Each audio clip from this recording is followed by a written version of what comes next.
If you've followed me for any length of time at all on LinkedIn or a newsletter or whatever like that, you will know that I am a big fan of nudge theory. So a quick recap for anyone that's new to this. Nudge was popularized by Richard Thaler and Cass Sunstein in 2008 in their book Nudge.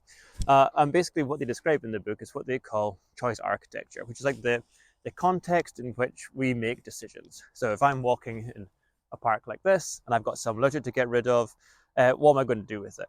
Thaler and Sunstein would say if we provide a bin, that's why I'm standing next to a bin here in this otherwise beautiful park, I'd be more likely to put the litter in the bin than if there is no bin, which leads to a less than optimal outcome. That's obviously a petty example. There's all sorts of things that they talk about in the book that could be more meaningful. And actually, after the book came out, a lot of countries around the world set up what they called nudge units to look at this stuff in more detail.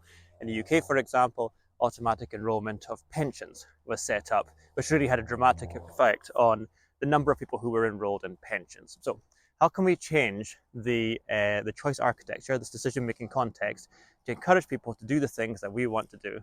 And actually, probably if you ask them, they want to do it as well, but for whatever reason, they haven't got around to it yet. That's the kind of the big picture. Now, recently, the podcast, If Books Could Kill, which is kind of like a takedown podcast of popular science books, looked at nudge. It did a two-part special episode on all the problems with nudge.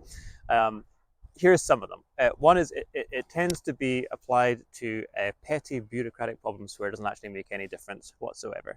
The other is sometimes it doesn't really work. Like you can test nudges and then it does such a trifling effect or no effect at all. It's not worth doing. Another one they say is it's a bit more insidious, that some policymakers will use nudge, will say we'll make these sort of small petty changes rather than look at things like regulation or legislation that actually has a big impact but is uncomfortable or it's difficult to get past lobbying groups and that kind of thing. And then finally they say one of the big problems with nudge is it doesn't really exist. There is no such thing as a nudge.